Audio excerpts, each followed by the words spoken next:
அனைவருக்கும் வணக்கம். தமிழக அரசின் அமைச்சர் செங்கோட்டையன் அவர்கள் சமீபத்தில் ஒரு செய்தியை வெளியிட்டிருப்பதாக பார்க்க முடிந்தது. அதாவது தமிழக பள்ளி மாணவர்களுக்கு, குறிப்பாக 10ஆம் வகுப்பு 12ஆம் வகுப்பு மாணவர்களுக்கு ஜாதிய அடையாளத்துடன் அடையாள அட்டை வழங்க இருப்பதாக சொல்லியிருக்கிறார். ஒரு மூத்த அரசியல் தலைவர், பல்வேறு முதல்வர்கள் வரிசையிலே அமைச்சராக இருந்தவர், கல்வி அமைச்சராகவும் இருந்தவர். எப்படி ஜாதிய அடையாளத்தோடு பள்ளி மாணவர்களுக்கு ஐடென்டிட்டி கார்டு வழங்குவார் என்பதுதான் பெருந்த ஒரு ஐயமாக இருக்கிறது. இதுவரையில் மாணவர்களிடம் ஜாதிய உணர்வுகள், குறிப்பாக பள்ளி அளவில் பெரும்பாலும் இக்காலகட்டத்திலே ஜாதி பெரிய அளவில் தெரிவதில்லை.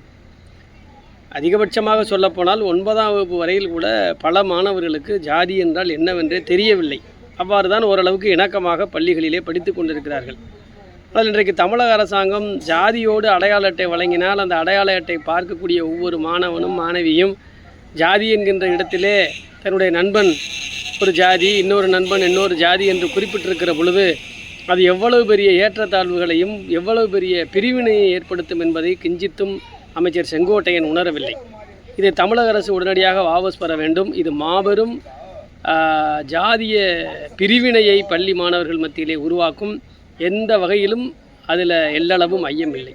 ஜாதிகள் இல்லையடி பாப்பா என்று பாடம் நடத்தக்கூடிய பள்ளிக்கூடத்தில்தான் பிசியில் எத்தனை பேர், எம்பிசியில் எத்தனை பேர், எஸ்சியில் எத்தனை பேர், எஸ்டியில் எத்தனை பேர், பிசி முஸ்லீமில் எத்தனை பேர், எஸ்சி அருந்ததியரில் எத்தனை பேர்னு லிஸ்ட் எடுக்கக்கூடிய ஒரு கேவலம் இருக்கக்கூடிய ஒரு நிலையில் மேற்கொண்டு மாணவர்களுக்கு ஐடென்டிட்டி கார்டு போட்டு கொடுத்தா அவன் ஜாதிப்படி பழகிறதுக்கும் ஜாதி மீறி சண்டை போட்டுக்கிறதுக்கான வாய்ப்புகளை உருவாக்குமா உருவாக்காதா?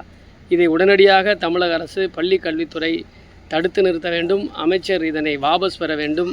இது மாபெரும் ஒரு ஜாதிய மோதலை உருவாக்கக்கூடிய வாய்ப்பை ஏற்படுத்தும் என்பதிலே எந்த அளவிலும் ஐயமில்லை. குறிப்பாக பள்ளி கல்லூரிகளிலே பல சூழ்நிலைகளில் நம் ஜாதிய மோதல்களை நாம் பார்க்கிறோம். சமீபத்தில் சில ஊர்களெல்லாம் ஜாதிய மோதலோடு கொலை அளவில் கூட கொண்டு போய் விட்டுருக்கு. அப்போ இதை நீங்கள் சின்ன பிள்ளைகள் மத்தியில் ஜாதியை கொண்டு வரதுங்கிறது, அந்த பள்ளியில் மெஜாரிட்டியாக ஒரு பகுதி இருக்குது, ஒரு பகுதியில் பள்ளிக்கூடம் இருக்குது, இங்கே மெஜாரிட்டி ஜாதி இருக்குன்னா மெஜாரிட்டி ஜாதிக்காரன் பூரா ஒன்றாக மாட்டானா? எவ்வளோ பெரிய ஒரு யோசனை இல்லாத செயலாக இருக்கிறது. ஆகவே இதை மாநில அரசு திரும்ப பெற வேண்டும். செங்கோட்டையன் அவர்கள் இதை வாபஸ் பெற வேண்டும். இது போன்ற ஒரு தரமற்ற நிகழ்வுகளை பள்ளி கல்லூரி மாணவர்கள்ட்ட உள்ளார்ந்து ஜாதியை நாமே தூண்டி விடுகிற வகையிலே அப்படிப்பட்ட செயல்பாடுகளை உடனடியாக நிறுத்த வேண்டும் என்று இந்த நேரத்திலே பணிவோடு கேட்டுக்கொள்கிறேன். நன்றி, வணக்கம்.